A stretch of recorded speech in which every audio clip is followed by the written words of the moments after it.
नमस्कार, मैं doctor विवेकिन Pachauri, deputy director, सामाजिक न्याय विभाग एवं दिव्यांग जन सशक्तिकरण डायरेक्टरेट मध्य प्रदेश में पदस्थ हूँ। आज मैं जो आपको लेक्चर पढ़ाने जा रही हूँ वो है माता पिता और वरिष्ठ नागरिकों का भरण पोषण तथा कल्याण अधिनियम 2007 का क्रियान्वयन। आइए अब इस प्रशिक्षण की शुरुआत करते हैं।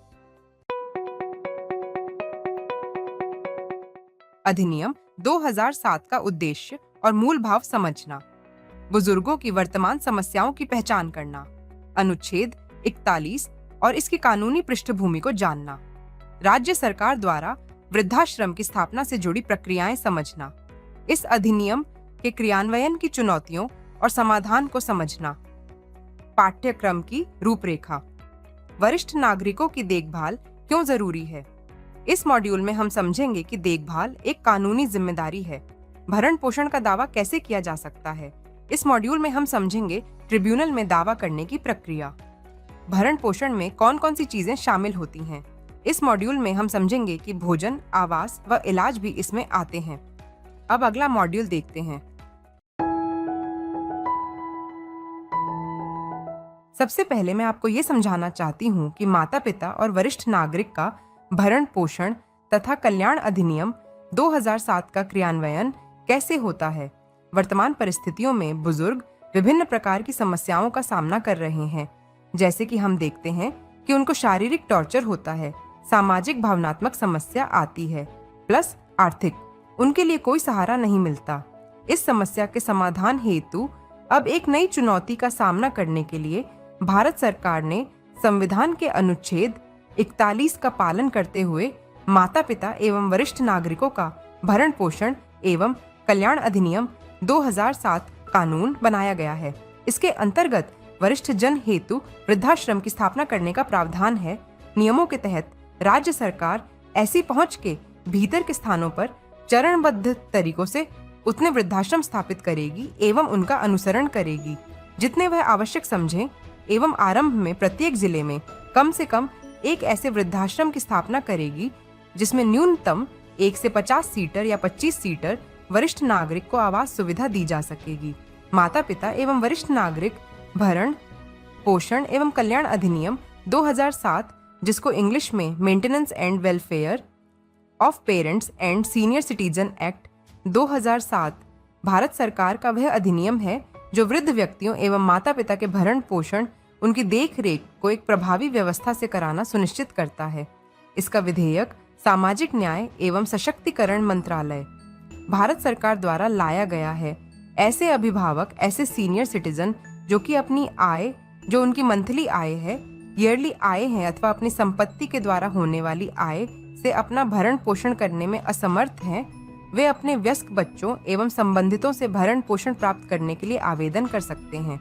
अभिभावकों में पेरेंट्स में सगे जो उनके स्वयं के बायोलॉजिकल चिल्ड्रन हैं, दत्तक माता पिता एवं सौतेले माता पिता सम्मिलित हैं। प्रत्येक वयस्क नागरिक जो कि 60 वर्ष से अधिक आयु का है, वह संबंधितों से भरण पोषण की मांग कर सकता है, मेंटेनेंस की मांग कर सकता है, जिनका उनकी संपत्ति पर स्वामित्व है, यानी जो उनके न होने के बाद उनकी संपत्ति का स्वामित्व करेंगे अथवा जो उनकी संपत्ति के उत्तराधिकारी हो सकते हैं। जो हमारा नियम है उसकी अवहेलना करने पर वरिष्ठ नागरिकों की उपेक्षा एवं परित्याग करना एक संगीन अपराध है, जिसके लिए 5,000 रुपए का जुर्माना अथवा 3 माह की सजा, ये दोनों ही प्रावधान हैं। मासिक भरण पोषण हेतु अधिकतम राशि 10,000 रुपए प्रतिमाह तक का आदेश किया जा सकता है। सभी शासकीय चिकित्सालयों में वरिष्ठ नागरिकों को बिस्तर उपलब्ध कराया जाएगा। इन सभी कार्यक्रमों के तहत तथा चिकित्सालयों में विशेष पंक्तियों का प्रबंधन किया जाएगा। इस मॉड्यूल में हम अब समझ चुके हैं कि बुजुर्गों के भरण पोषण और कल्याण के लिए सरकार ने एक अधिनियम बनाया है जिसमें वृद्धाश्रमों की स्थापना का प्रावधान है। अब अगला मॉड्यूल देखते हैं। अधिनियम अंतर्गत भरण पोषण पाने का अधिकार। ऐसे माता पिता एंड सीनियर सिटीजन, दादा दादी, वरिष्ठ नागरिक हैं जो अपनी आय, एनुअल इनकम, मंथली इनकम एवं संपत्ति से अपना भरण पोषण नहीं कर पा रहे मेंटेनेंस नहीं कर पा रहे, वे इस अधिनियम के तहत भरण पोषण का दावा कर सकते हैं। माता पिता की परिभाषा में जैविक पुत्र पुत्री, सौतेले पुत्र पुत्री एवं माता पिता एवं ऐसे बच्चे जिनको गोद लिया है वे आते हैं। इस अधिनियम के तहत भरण पोषण से तात्पर्य भरण पोषण के अंतर्गत जो इस अधिनियम का मतलब होता है, मेंटेनेंस लॉ, उसके अंतर्गत भोजन, उनको पर्याप्त एक अच्छी क्वालिटी का न्यूट्रिटिव फूड उनको उपलब्ध कराना है, उनको वस्त्र गर्मियों के ठंड के, प्रॉपरली उनकी लिविंग, प्रॉपर जहाँ पर वह रहते हैं वहाँ साफ सुथरी व्यवस्था रहने का, वॉशरूम हो, रहने का बिस्तर हो, एवं अंतिम जो है वह चिकित्सा उनको, जैसे हम सीनियर सिटीजन को देखते हैं बहुत सारी बीमारियां उनको आ जाती हैं, सीनियर वृद्ध जन की बीमारियां होती हैं, बीपी है, शुगर है, इन सब चीज़ों का समुचित इलाज भरण पोषण एक्ट में सम्मिलित है। माता पिता व दादा दादी अपने एक या एक से अधिक संतानों पर भरण पोषण का दावा कर सकते हैं। संतान के अंतर्गत पुत्र एवं पुत्री, पौत्र एवं पौत्री आते हैं, किंतु अल्पवयस्क नहीं। अगर आपके बच्चे जो सीनियर सिटीजन हैं, जो माता पिता अपने भरण पोषण के लिए प्रयास कर रहे हैं, उनके वे बच्चे जो 18 वर्ष की आयु पार कर चुके हैं, इस अधिनियम के अंतर्गत आते हैं। अधिनियम के प्रावधानों के अंतर्गत वरिष्ठ नागरिक वे व्यक्ति है जो भारत के नागरिक हो और जो 60 वर्ष या उससे अधिक आयु वर्ग के हो, तथा राज्य सरकार ये सुनिश्चित करे कि वह वरिष्ठ नागरिकों को सरकारी अस्पतालों में या सरकारी सहायता प्राप्त अस्पतालों में अधिकाधिक बिस्तर उपलब्ध कराए। वरिष्ठ नागरिकों के लिए अस्पतालों में अलग कमरे, अलग कतारें, वरिष्ठ नागरिकों के दीर्घकालीन क्रोनिक डिजीजेज, एक्यूट डिसीजेज, गंभीर व अपजनन वृद्धजन के रोगों के लिए चिकित्सा सुविधा उपलब्ध कराना इस एक्ट में सम्मिलित है। अधिनियम अंतर्गत भरण पोषण प्राप्त करने वाले आयु का मानक केवल वरिष्ठ जनों के लिए है 60 वर्ष। सीनियर सिटीजन जो 60 वर्ष के हैं इस मेंटेनेंस एक्ट में दावा कर सकते हैं। कम आयु के माता पिता भी इस अधिनियम के तहत भरण पोषण का दावा कर सकते हैं। ऐसे माता पिता जिनकी उम्र 60 वर्ष से कम है, वो 45 हो, 50 हो, 55 हो और उनके बच्चे अपने पैरों पे खड़े हैं, लेकिन वे ऐसी स्थिति में नहीं हैं वो अपना भरण पोषण कर सकते हैं। उनका पर्याप्त न्यूट्रिटिव फूड, उनका कंफर्टेबल लिविंग, उनका चिकित्सा, उनको साफ सुथरी जगह, उनका आवास व्यवस्था अगर नहीं है तो वो 60 वर्ष का इंतजार नहीं कर सकते।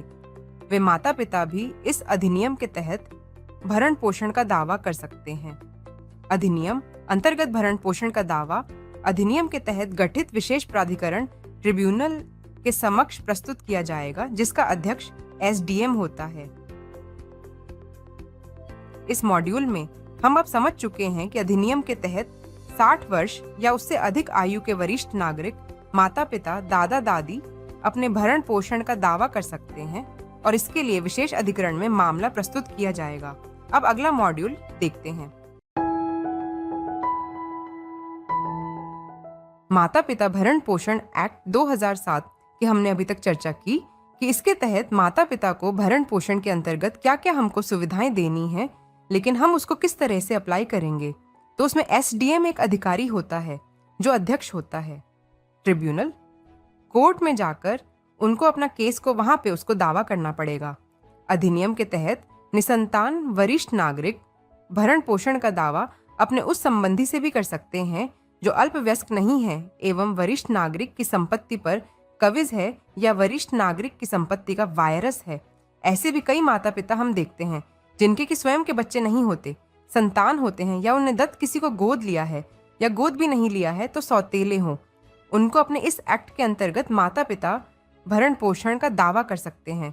और अगर ये सब चीजें भी उनके पास ना किसी को गोद लिया है, ना उनके पास कोई सौतेला पुत्री या पुत्री है, तो भी वो अपने रिश्तेदारों से जो क्लोज रिश्तेदार है, जैसे भाई है, बहनें हैं, उनको भी संपत्ति का जो उनके मृत्यु उपरांत जीस संपत्ति का वारिस होगा। जैसे माता पिता जो सीनियर सिटीजन है, उनके प्रति के उपरांत संपत्ति का संपत्ति में सब चीज़ें हो सकती है, घर हो सकते हैं, ज़मीन हो सकती है, और भी उनका जो भी बैंक बैलेंस या जो भी उनके पास जो संपत्ति है उसका अगर वो वारिस है तो उस रिश्तेदार से भी उसका दावा कर सकते हैं कि माता पिता भरण पोषण एक्ट 2007 के अंतर्गत आप हमको हमारे लिविंग की समुचित व्यवस्था करवाएं।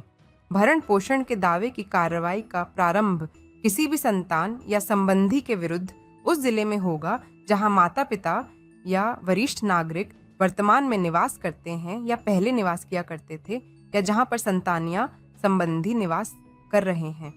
वहीं जो मैं आपको बात बता रही हूँ कि ट्रिब्यूनल, कोर्ट, एसडीएम जिसका अधिकारी होता है, आप उस जिले में जो सीनियर सिटीजन व्यक्ति है वो उस जिले में जाके अपना कोर्ट को, अपने कोर्ट जहाँ पे लगता है, एसडीएम कोर्ट लगता है, वहाँ पे आप अपना दावा पुट कर सकते हैं।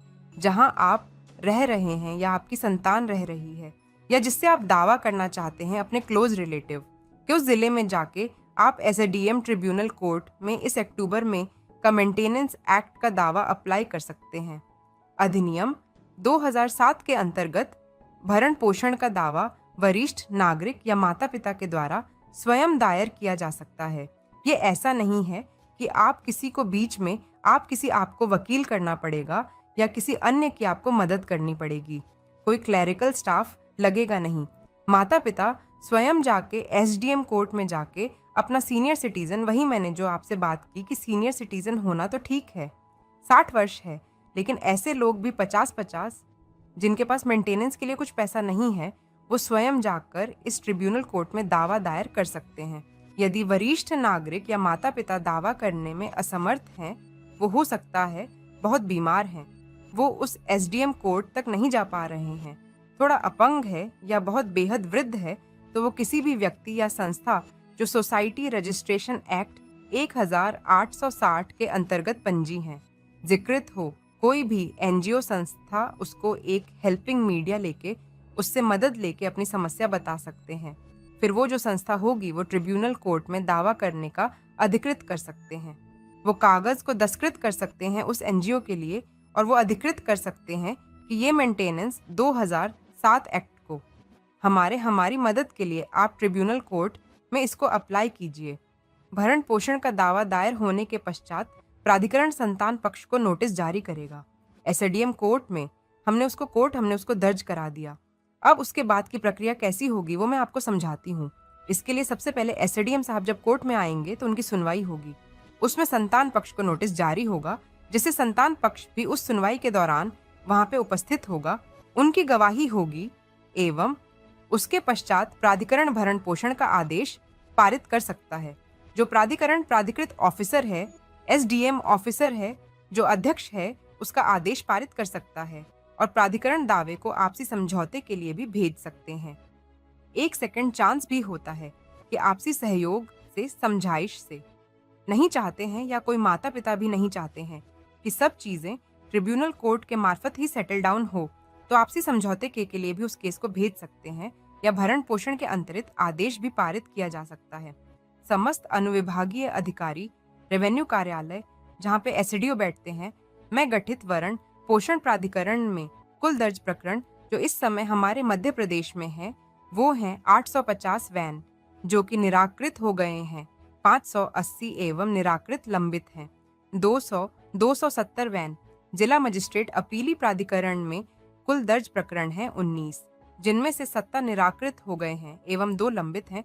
योजना अंतर्गत जो हम वित्तीय बजट 2324 में राशि जो हमने अंतरित की है वो है 8 करोड़ 30 लाख का बजट प्रावधान किया गया, जिसके विरुद्ध राशि 1 करोड़ 18 लाख का व्यय किया जा चुका है।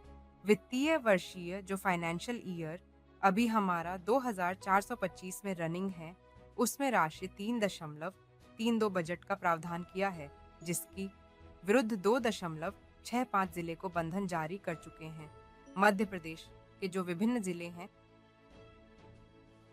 इस मॉड्यूल में हम अब समझ चुके हैं कि अधिनियम के तहत निसंतान वरिष्ठ नागरिक अपने रिश्तेदारों से भरण पोषण का दावा कर सकते हैं और अगर वे दावा दायर करने में असमर्थ हैं तो वे किसी संस्था को अधिकृत कर सकते हैं।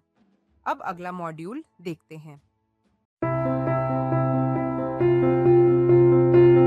मुझे उम्मीद है माता पिता भरण पोषण एक्ट 2007 मेंटेनेंस एक्ट जो भारत सरकार ने जारी किया है, जिसको अभी आपने इलस्ट्रेटेड वे में समझा, उसको समझने से आपको किस तरह से कि कौन कौन सीनियर सिटीजन इस माता पिता भरण पोषण एक्ट के अंतर्गत आएंगे वो आपको समझ में आएगा और किस किस तरह से जो तकलीफ में माता पिता हैं, जो अपने संतान से उपेक्षित हैं, उनकी मदद हम कैसे कर सकते हैं?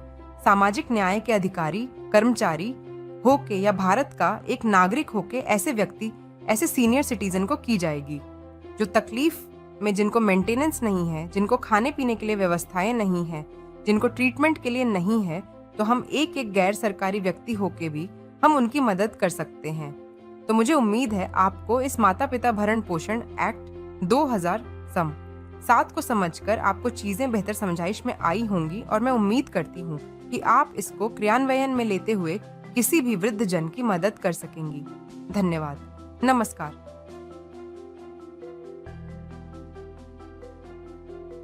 हमने इस कोर्स से यह सीखा कि माता पिता और वरिष्ठ नागरिक की देखभाल केवल नैतिक नहीं बल्कि कानूनी जिम्मेदारी भी है।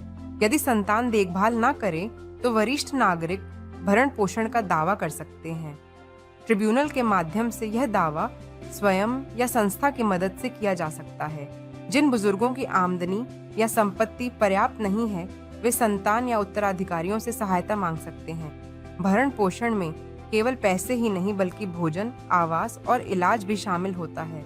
सरकार ने वरिष्ठ नागरिक के लिए इस अधिनियम के तहत कानूनी सुरक्षा का प्रावधान किया है। अब आप इस विषय की कानूनी समझ और जमीनी क्रियान्वयन दोनों से परिचित हैं। आइए अगले चरण में बढ़ते हैं, मूल्यांकन की ओर।